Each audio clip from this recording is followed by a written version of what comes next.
Hello, everybody, and welcome back to the IBS Freedom Podcast. I am joined not only by my amazing co-host, but also Bree.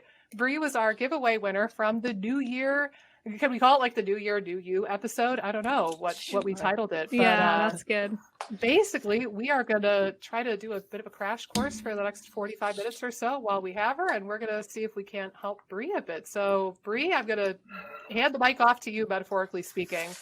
Can you tell us a little bit about your gut? And remind me, I think that you have been diagnosed with SIBo, correct? That is correct. I will do my best to be concise with all of this. As you know, these stories can go on and on and on. I have had GI issues going back for as long as I can remember. I didn't officially get diagnosed with SIBO until, where are we? What is the time right now? Who knows? I would say about a year and a half ago, maybe a little less than that. But I had been suspicious of it for quite a long time before that. I think I was in a little bit of like, I don't want to have SIBO, so I'm not going to check. As long as you don't have a test that tells you have it, you don't have it. My primary issues have always been bloating. Shocker. And then, my in terms of bowel habits, they would always give me the most difficulty. I'm an endurance runner, an endurance athlete, and they would always raise their ugly head when I was in a race, basically, or on a long run or something like that. And I would always classify that as being diarrhea. But I think now that I have a little bit of hindsight, I think maybe I was having more constipation that would then become diarrhea with the activity. If that makes sense.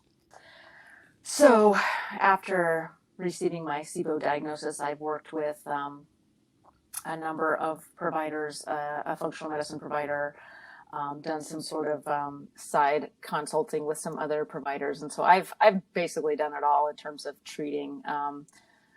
I've done the traditional antimicrobials. I've done the prescription antibiotics. I have done herbal tinctures. I have done the elemental diet. You name it, I have done it. I've done low FODMAP diet for eternity. Have any of those been particularly helpful for you? Great question. The things I think that were the most helpful for me was the elemental diet was helpful for about 1 week after stopping the diet. Okay. And then once I reintroduced foods and started trying to kind of live my life a little bit more normally, all my symptoms came back. Secondary to that was when I moved to the herbal tinctures, and those have proven to be relatively helpful. I would say right now, knock on wood, I'm in a reasonably good place. So I do want to make sure that you guys know and your listeners know that I'm actually a provider myself. I'm a nurse practitioner. I practice in internal medicine. And so not only is this a very personal journey for me, but it's also important to me professionally because, 75% of my patients have some sort of GI complaint. And so it has become a huge part of my practice. And I want to learn how best to help these people outside of the traditional allopathic checkboxes. Yeah. So that is the really broad strokes for you. So I don't know if you have any specific questions or... Yeah, I don't know. This might be the part that gets swirly. So I don't know. Amy, do you want to ask a question first or should I? I think we probably both have a flow that we follow in appointments. So sure. Yeah. Swirly with both of us, but go ahead, Amy. Sure. Yeah. I want to thank you for coming on. I know some of this stuff we love talking about poop and I love all this stuff. Poop. Okay. Poop all day long. Good. We found another soul sister that's into all this stuff. So I appreciate you coming on, sharing your story, because I think it's just helpful for people to hear when they're going through it. Other people are in the midst of it too. I'm curious about some of the endurance stuff. Have you been able to kind of keep up with that, or is that something you've kind of cut back on? No, I have kept up on it. It's one of these things in my life where it gives me enough stress relief benefit for my mental well-being that, I need to find a way to integrate it in my life. Okay. Even if it means some symptom management kind of a thing. So yes, I have kept up on that, but I'm not so ignorant to think that it doesn't play a role in all this. Yeah. Do you feel like, with the endurance, how long are you typically doing? It's running, you said, right? Running now. I was a triathlete in the past, doing half Ironmans. I did an Ironman. So primarily now I'm marathons and doing a little bit longer stuff like 50K, that kind of thing. So long time. Yeah. Yeah, that's long. I used to be an endurance runner, and now I've I've moved more away from running these days. But I thought it was really fun when I did it growing up. So with some of the endurance stuff, do you still feel like things get aggravated when you run? Have you tried anything to kind of help mitigate some of the symptoms with the running? Well, years ago, when I would go to my provider and complain about issues when I was running and bloating, they would be like, "Oh, well, just take loperamide before your runs, and you'll be fine." I would try experimenting with timing of foods, trying endurance fuels that were low FODMAP, things like that. But I think it was finally when my GI issues were impacting my performance that I was like, okay, enough is enough. I gotta figure this out. Yeah. And like I said, knock on wood, in the recent past, it has improved. But I would say that no, it's just like, planning my route around where I know porta potties are and things like that. Yeah. Yeah. I think, with running, I know there's been a few studies. I'll have to pull them up and maybe share them somehow. But I know there's some studies of certain compounds that can mitigate some of the effects of running and endurance exercise. Oh, yeah. Because usually if you're doing endurance-based exercise, like you have to think like all the blood flows moving to your limbs and kind of away from the gut. And that's usually what's going to cause a lot of the gut sort of issues that come up with endurance running, is just like lack of blood flow, nutrients, resources to the gut. Mm-hmm. I know things like colostrum and immunoglobulins have been studied and been helpful with that, specifically helping the gut with endurance exercise. I know there's some other things too. I'd have to look at my list. I have it somewhere. But those could be some strategies you could try when you're running, is some of these things that can mitigate some of that, the resources being pulled away from the gut. Mm-hmm. I also know too that sometimes planning your meals, I know Dr. Nikki knows what I'm talking about with Lucy Mailing does a lot of studies with exercise in the gut. And I've talked to her, I think on a live, she's a researcher, Bree, and she does a lot, like her whole lab was basically on how exercise affects the gut is what she was studying. And she, I think, recommends, like, I might have to go to my notes for this too, but I think she recommends waiting 2 hours after eating to run, and then maybe an hour after running to eat. Like, she had some specific recommendations that can potentially help. So like after you're done running, letting some of the blood flow back to the gut is important. Oh, I see. Yeah. But also, again, not having too much food in there. And you might have found some flow with that yourself too.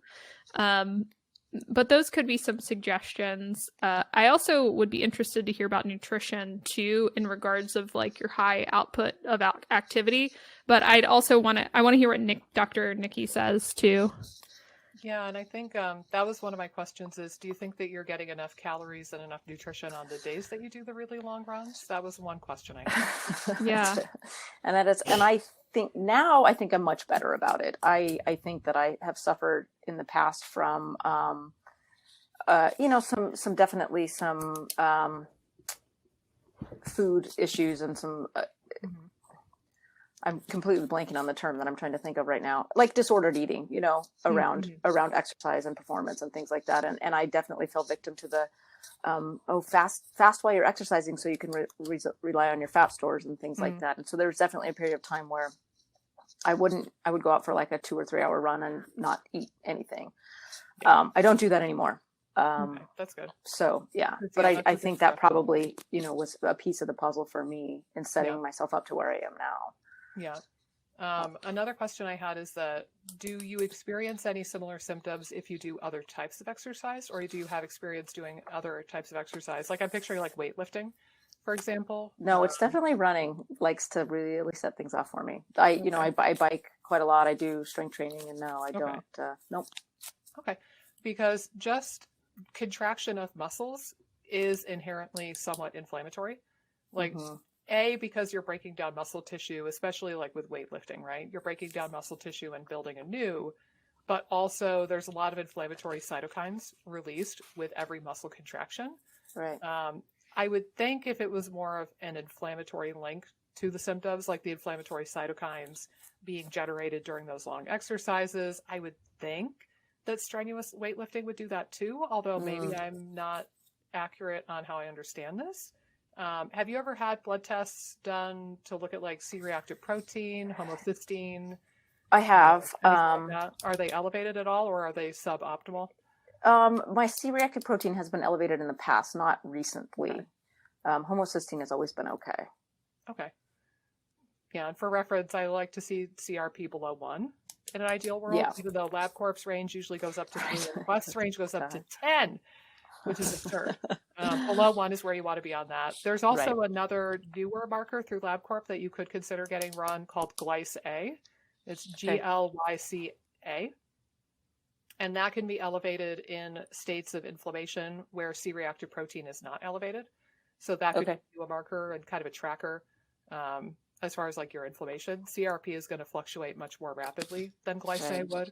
So that might give you some information as well. But like I said, the inflammatory cytokines get kicked up with a lot of muscle contraction.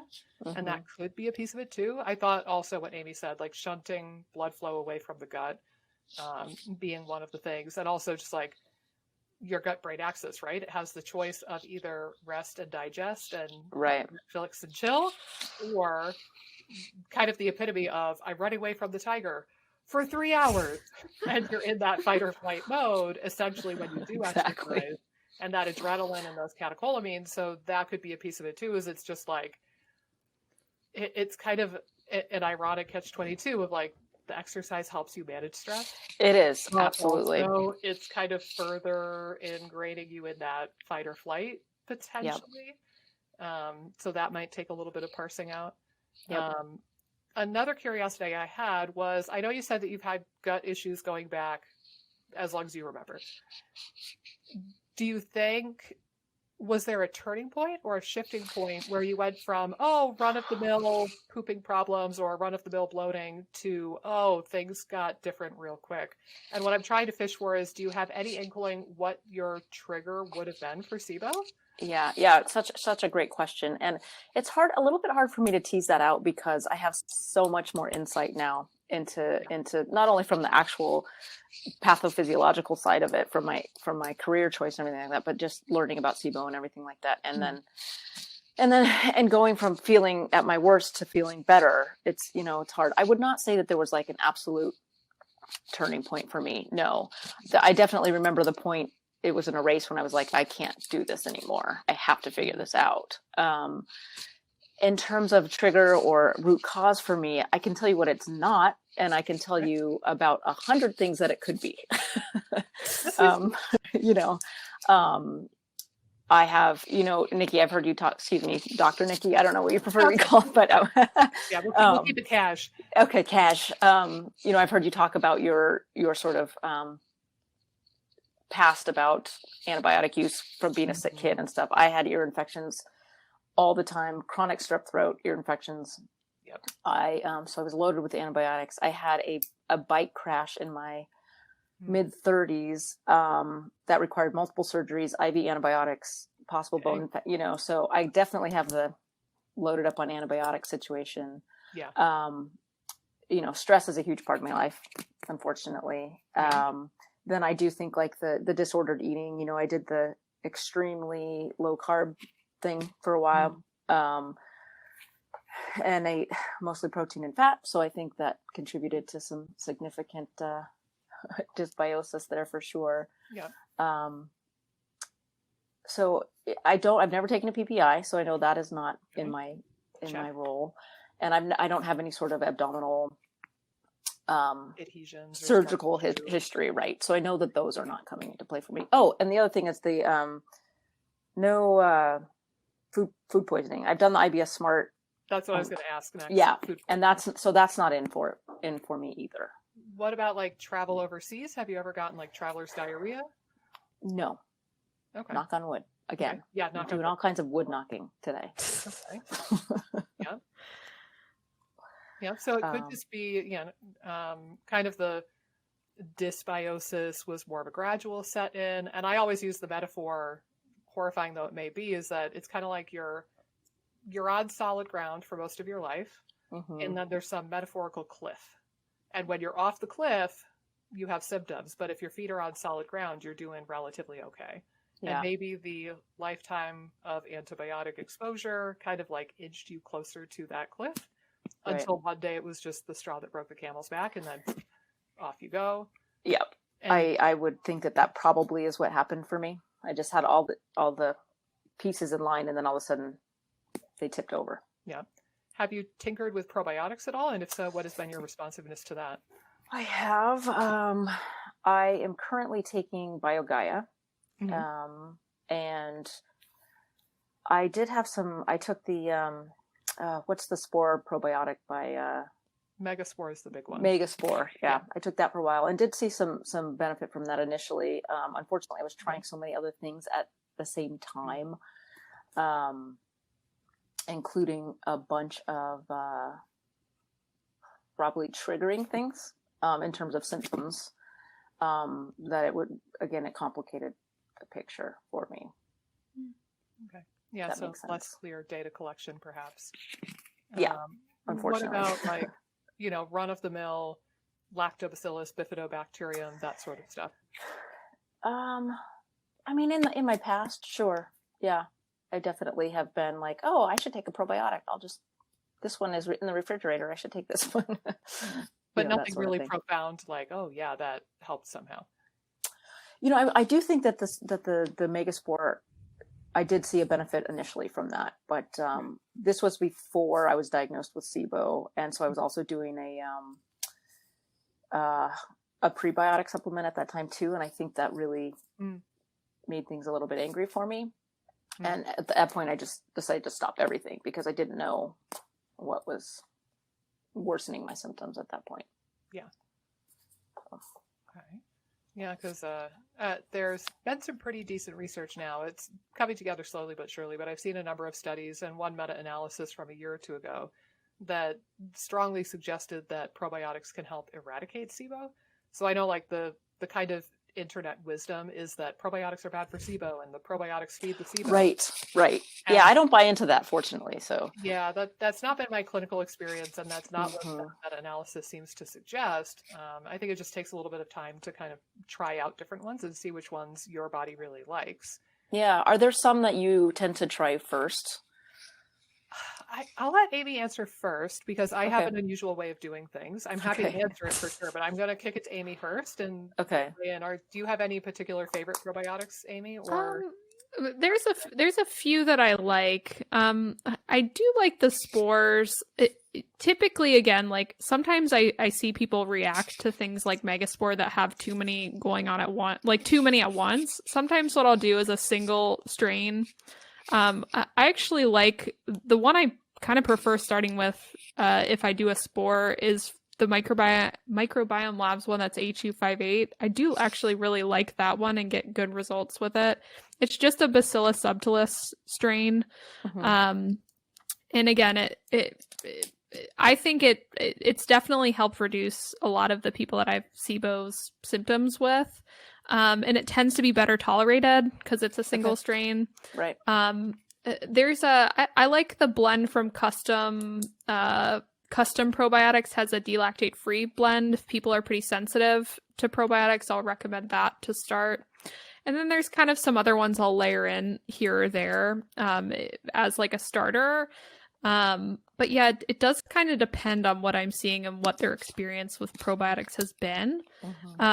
But I like what Dr. Nikki, I don't know why I keep saying Dr. Nikki now. I've never said that before. Call me whatever. Call me tall girl. I don't know. Okay. Hey, tall girl. I like what tall girl said. I'm throwing off the whole thing by calling you Dr. Nikki because Bree doesn't know what to call you now.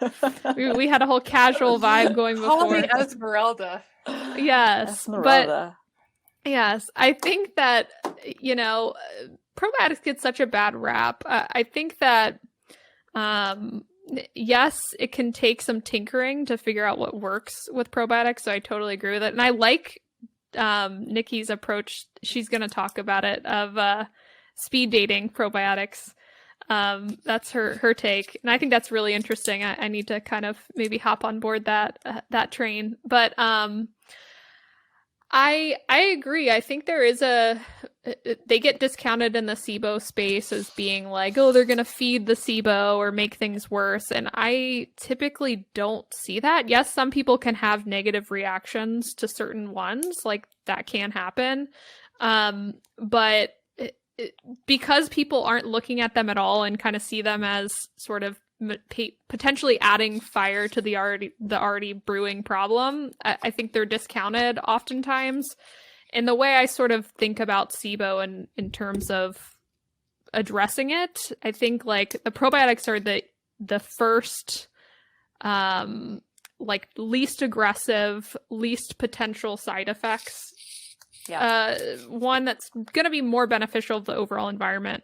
Then like you have maybe herbals that can be targeted and probably less problematic. And then antibiotics if, you want to go that route. So there is kind of like a continuum that you can go down from like least aggressive to most aggressive. Mm-hmm. But yeah, I think probiotics can be a really interesting one and a really beneficial one. But like Nikki said, it can sometimes take a little bit more time to see the effects, and being patient with it can be helpful. And that's the perfect segue into my experimentation model, which I don't know if you're much familiar with how I do this, Bree, but actually I'm going to suggest that Amy said that you have to be patient and wait it out, and that's the opposite of what I do initially. I take the stance of being very impatient just because I've worked with enough people where like I use my smarty pants brain and I say, this will be the good probiotic for you. And then I send them home. And then 2 days later, I get an email and they're like, I hate this probiotic. I'm more bloated. I had horrible poops. I hate you. I hate everything. And I've gotten too many of those where I was like, whoa, please still love me. Yeah. So in my trauma response to that backlash, I came up with what I think is a pretty brilliant idea, which is I just said, I give up. And I have numerous open bottles of probiotics in my fridge, and I just put 2 of each in a little Ziploc bag, and I number them, and I tell people, have at it, tell me about it. And then I have people go through, and you'll take 1 probiotic for 2 consecutive days, take some notes, take a break day in between, and then go and take the next one, and you go through numbers, 1 through 18 or whatever I've got now, and you just take notes on which ones make you feel better. And what I did initially, I was thinking, okay, if somebody super ultra hates a probiotic, they're going to tell me in the span of 2 days. And it'll at least weed out those probiotics so that I don't waste people's money on that. Right. And it does do that. You can tell usually within 2 days which ones you super hate. But what I was shocked to find out is that usually, in my experience doing this, there's at least like 2 or 3 or 4 that make you feel noticeably better in 2 days. And I kind of go with my curiosity typically, and I go, all right, well, let's explore that. And then I have people get, if there's like 3 that won, then I give myself permission to use my smarty pants brain and pick my favorite of the 3, and then they'll try it for like a month, and then a month or something. Okay. Well, and I'd be happy to do that with you. Like I could mail them to you without a problem. I've done that before, but 18 probiotics, 2 of each, have at it. Keep a diary, tell me how it goes. That sounds amazing. I'd love to give that a go. Yeah. It's easier and it's a lot cheaper than buying a gazillion bottles of stuff at Whole Foods. Well, and that is so frustrating. Yeah. Yeah. I have a lot of patience with supplement graveyards. Yeah. Oh, yeah, for sure. I try to not add to that, although sometimes it can't be helped. But I do the same thing with prokinetics, which is my next question. Have you tinkered much with prokinetics yet? And if so, which ones? Definitely. I have tinkered with prokinetics. I have tried, oh my gosh. So now I'm having to dig back into the cellar of my brain to recall what I've tried. Archives. All of them. Let's just put it that way. So like Motil Pro, Motility Activator, yes, SIBo yes. MMC. Yes. Let's see, what's the liquid Iberogast. Yep. Yep, Okay. all of those I have tried. Any notable benefit from any of them? Not anything dramatic, I can tell you that. It's funny because I was just listening to the episode where you guys were talking about Motil Pro, and I can tell you I don't like that one. And you don't. Join that club. So that one was an obvious no for me. I can't say that I of them that I feel like were maybe neutral would be like Prokine. I didn't, and maybe Motility Activator. Okay. Yeah, so not compelling, but you didn't hate it like Motil Pro necessarily. Exactly. Yeah. Yeah. Yeah. But again, and I think this is a pretty universal problem is a lot of times, I'm my own worst enemy because I try too many things at once, right? And so it's sometimes difficult for me to tease out what is helping, what is harming. Yeah. And so I know from a personal standpoint, I need to be better about like, okay, this week I'm really going to focus on my prokinetics and see which of these is benefiting and which of these is not helping. And truth be told, I kind of do that too. Like I think that no matter how smart you are or how versed you are in a particular field, we all kind of have like that touch of ADHD in our brains. We're just like, I want to be better now. And I'll do the same damn thing. And like, I know that I'm not supposed to do that, but I'll hop around and try different things unless I have some direction and accountability from another human being. And exactly. I do that in business. I do that with my health. I mean, it's like human nature. I think, well, it is. And, as a provider, I have that objectivity, but when it comes to myself, I'm like, whatever. Yep. I have a sticky note on my computer screen looking me in the eye. It says, you can't see your eyeball with your own eye. So true. That's great. It's my little reminder of like, keep yourself in check and like go, work with your people when you need your people because, again, like you can have all the knowledge on planet Earth, but then the objectivity and the ability to like be your own accountability buddy is tough. It is tough. Yeah, I totally agree with that. So yeah, nothing against that, but yeah, maybe a little bit more diligence there. What about? Well, Amy, I feel like I've been hogging the mic. No, you're fine. I'm curious too. There's a couple. I think from the stress angle, I'm really curious about. So I think like the endurance running, like we've said, it is while it seems it's a stress reliever for you, it also creates some stress. How do you manage stress outside of the running side of things? Yeah. I've gotten much better about that recently. I do mindfulness. I have a meditation practice, which ebbs and flows, I like to pretend like I do it every day, but I don't. I play music. I try to dabble like in the guitar. I really enjoy spending time with my family and my friends. That's a good stress relief for me too. Nice. Yeah. So I definitely actively work on that. Okay. Awesome. Yeah, I think that's great. Not always great at it, but aware of it. Well, anyway. It's a practice. It's a practice. It's a practice. So it's not about being perfect. I think we have to kind of keep practicing it. And then I'm also curious about the nutrition side of things. I think just being sort of an endurance runner, that would be an area I might explore a little bit more. And sometimes it's maybe doing a little bit of tracking, especially just since you're doing longer runs. Like I would really want to make sure on your end that nutrition is pretty well covered. And I know you said like you've kind of worked on that, so I don't know to the extent, so you can kind of tell us that. But I would definitely say like that's an area, especially when I've worked with more endurance type athletes, there's such a high need for a lot of calories. And then when you're juggling bloating and kind of gut issues, it makes it so much harder. So I'd be curious if that might, if there was a mismatch of that, it could also be stressing the system out too. So I see that often with kind of some endurance style athletes. So tell me a little bit about like the nutrition side of things. Like, do you do anything to kind of ensure, or have you done like any exercises or worked with anyone to help you ensure like calories and everything's kind of adequate? I have in the past. Okay. But it was, I've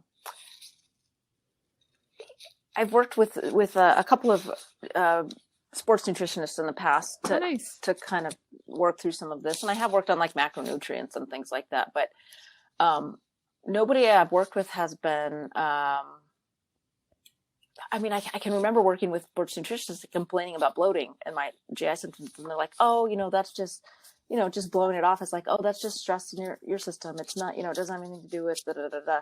And so I've never really examined it in the context of having gut dysfunction and an endurance athlete at the time in terms of like professional help. But I have looked at it in terms of how many calories do I need when I'm running versus, and how much water do I need to be drinking and things like that. Okay.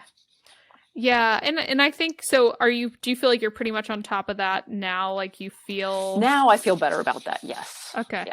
Okay. Yep. But in the past, I think, like I said before, I think that probably set up a lot of what I'm dealing now. It's because I would definitely underfeed, for sure. Yeah, so it could have been like a root causal aspect because a lot of people don't really think like chronic undereating or like underfeeding with the level of activity that you were doing can be a root causal issue. I would argue that it can, just because it starts kind of shutting down hormones, shutting down digestion. Yeah. But it sounds like that's feeling pretty good. Like you're feeling pretty good about nutrition at this point. I would say overall, but I think there's still a lot of that food fear that I have, because once you have that pattern set up for yourself, it's hard to shake. And so my logical self knows that I need to get over that and eat food and things like that. But there's still that part of me that like tugs me in the other direction. And so it's a work in progress for sure.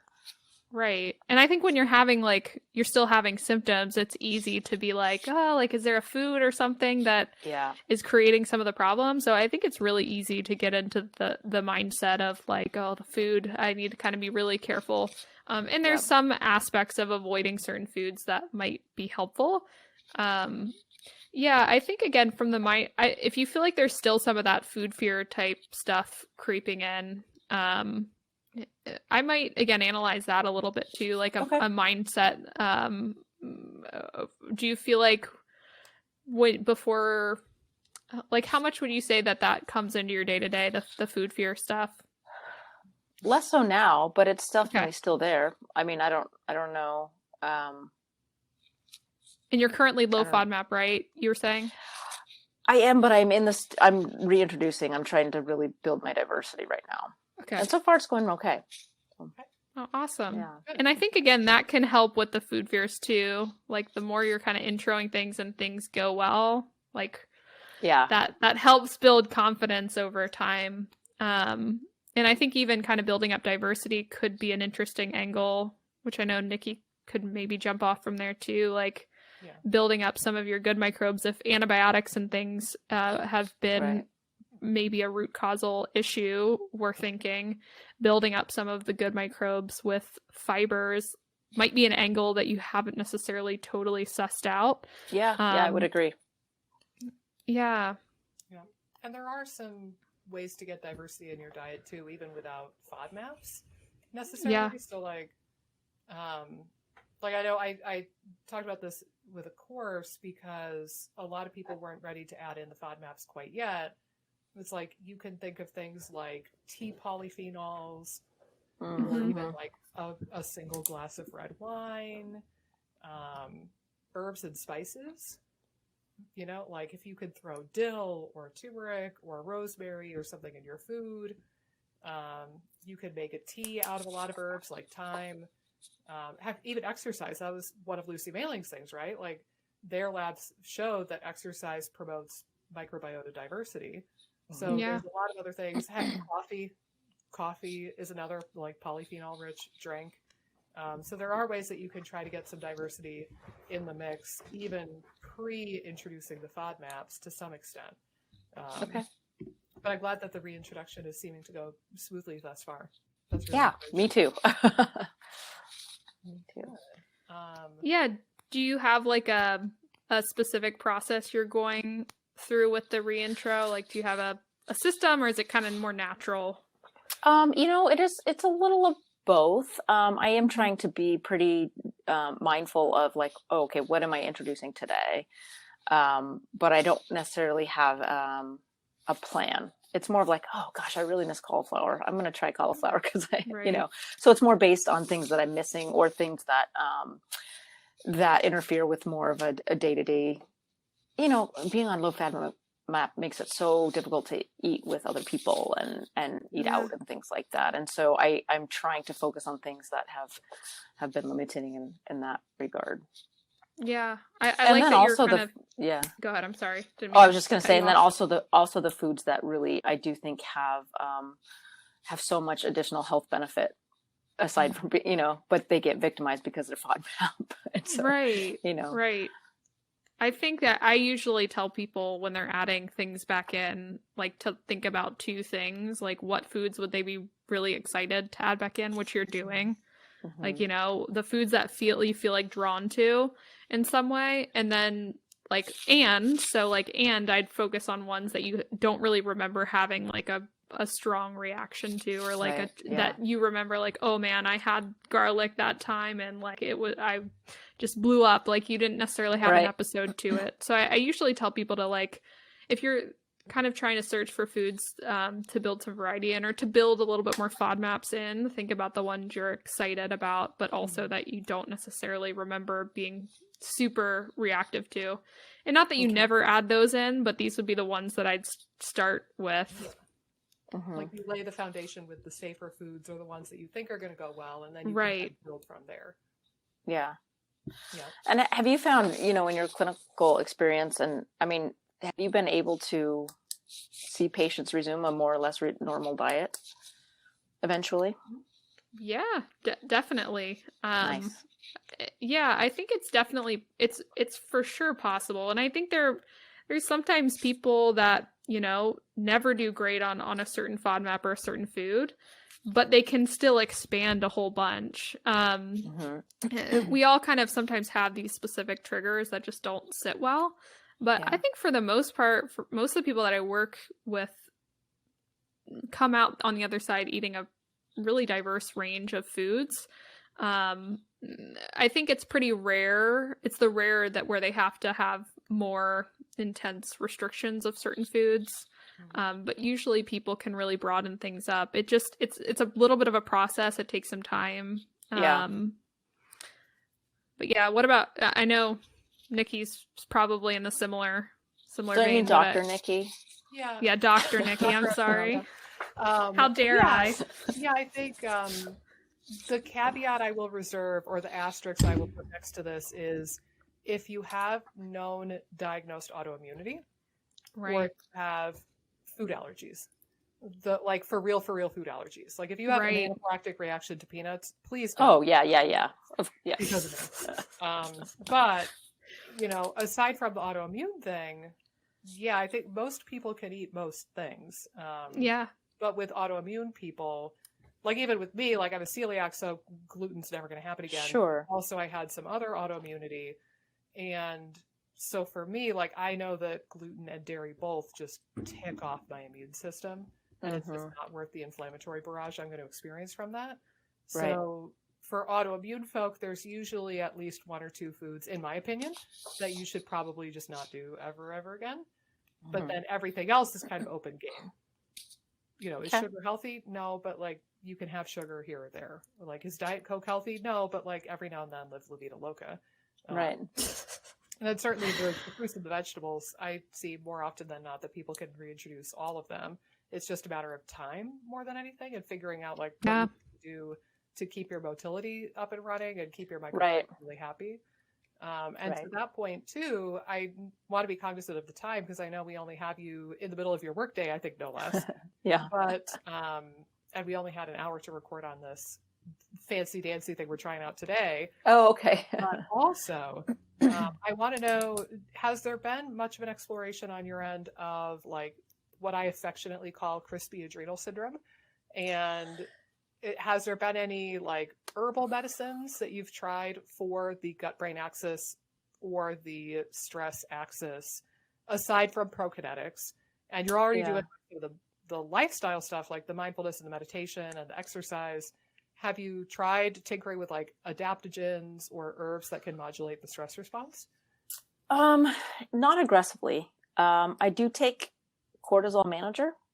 Okay. Which is Innovative Therapeutics, I think. I haven't seen that one. I'm going to Google it real quick. Continue. Yeah. It has not been explored in depth for me. No. I think it's probably playing a role? For sure. I definitely am familiar with adaptogens, but I'm not always sure how to integrate them, to tell you the truth, and what the most appropriate way to do that is. And that's fair. Yeah. Like I'm looking, all right, so that particular product has ashwagandha, L-theanine, kind of squinting here. Magnolia, and phosphatidylserine. So that's a little bit light on the adaptogen piece. Okay. Ashwagandha being the real true adaptogen in that. The rest of Right. them are synergizers with the ashwagandha. Okay. There is a whole wide world of adaptogenic herbs. And that might be something like we don't have the time to get into fully here. Sure. But I forget, whereabouts in the world are you? I live in Portland, but I practice in Washington. Okay. So okay, I remembered West Coast, but I didn't remember where exactly. It's all one strip. To us East Coasters, it is. Exactly, right? It's the same the other way around. So. I think if nothing else, kind of the irony is I know you've worked with a lot of practitioners and some well-known practitioners, if I remember correctly. Yeah. You might even explore seeing if you could find like a local herbalist. Yeah. And like in my experience hanging out with multiple groups, I think that the people who do integrative medicine and functional medicine, my own profession, chiropractic included, we tend to have a rudimentary understanding of herbs more often than not.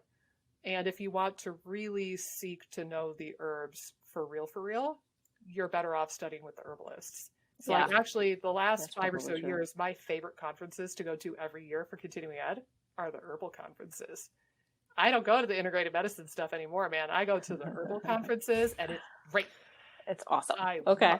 So, I found that they're really able to hone in on like which specific adaptogens you as a person might need or is most suited to your body type. And I'm seeking to become one of them in the future. I'm an aspiring herbalist, shall we say. And this is not traditional Chinese medicine. Correct. Although they use some adaptogens sometimes. It's like ginseng, for example, is an adaptogen, although it's not used a ton because it's expensive. Yeah. Schisandra is a Chinese herb, and that's an adaptogen. But they probably wouldn't use something like ashwagandha or rhodiola quite as much. But there's quite a few different herbs that I think probably an herbalist, it would probably be a bit more cost effective to work with an herbalist. Than like some of the practitioners that you've worked with in the past. Sure, also, I would imagine. They could hone in on what specific herbs you want. And they might have some opinions too on GI herbs specifically for what you're dealing with. But I wonder if trying to unpack the gut-brain axis from the angle of the adrenals might be useful. But I would caution you against trying to do adrenal testing because I haven't found that fruitful as it's not super helpful, Yeah, it's kind of, I think save your money and spend it elsewhere. It's a little bit of a red herring, I think. It is. It's very tempting though, isn't it? Like, oh, very much so. Yeah. Like, I'll understand my adrenals and then I'll be good. It's not quite that simple. But I have one other idea, and then I'm going to kick it back to Amy, and then we'll start to think about wrapping up, is that I have an idea, and it could go multiple ways. You might cringe and super hate the idea. You might say, oh, I've already tried that. Or it might be something you think is interesting. When was the last time you took time off of working out and did not work out for a week at a time? Recently. Okay. And ordinarily I would say, yes, I hate you. That's a terrible idea. However, a part of the thing, I injured my shoulder skiing and I had to have laparoscopic surgery. That's not and fun so to take a breather. And so I did. I was 6 weeks with nothing. So yes, I did do that. Forced recovery. Okay. But I appreciate the suggestion. That's not quite what I was going for, because I was just thinking like I remember, and I said that because when I was a rower, I overtrained myself into oblivion. Sure. And when my coach and my doctor said, hey, you're like really anemic and you need to take a break, they made me take 2 weeks off, and I was so pissed. Yes. No. And I mean, I watched the equivalent of Netflix today, like Cartoon Network or something, but I did take time off, but I was really mad in the moment. And then afterwards I was like, oh, I do kind of feel rejuvenated and stuff. Right. But okay. Well, you would have had the stress from the laparoscopic surgery and the injury. So it maybe wasn't the perfect vacation that I was picturing, but that's useful that you already just did that recently. I'm sorry about your shoulder. Yeah. Oh, thank you. It's doing better now. Thanks. Did you notice, out of curiosity, if your gut was any better, worse, or the same during that period? I definitely felt better, but most of my symptoms outside of the bloating happen when I'm running. So it definitely was better. Okay. Yeah. And now I'm actually slowly returning to running as I'm recovering from this and after taking a break off. So it's really going to be very telling to me as I continue to increase my activity and duration of my runs to see if things kind of come roaring back or if they stay at bay. It's going to be really interesting. Hopefully with some of these suggestions, we'll keep it that way. Yeah, definitely. And resist the temptation to think about yourself today versus yourself prior to that injury. Right. Because even in 6 weeks, you would have deconditioned at least a smidgen. Oh, I know. Yeah. And that's okay. Like, you don't need to be, every time I get back on the rowing machine, I'm like, I used to get such and such before. And then I get all mad at myself for being deconditioned. But like, it's so humbling, isn't it?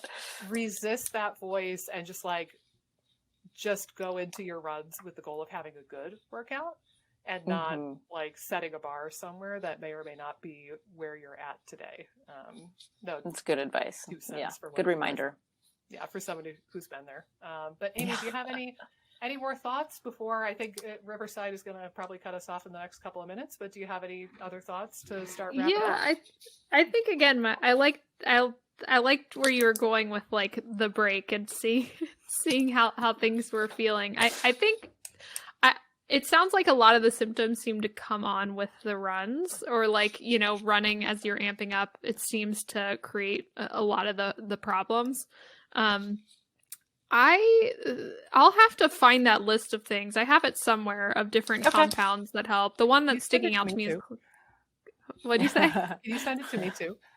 Yeah, I'll send it to you. It's from an article. I remember a graphic, and it had different things that it said helps kind of protect the gut barrier.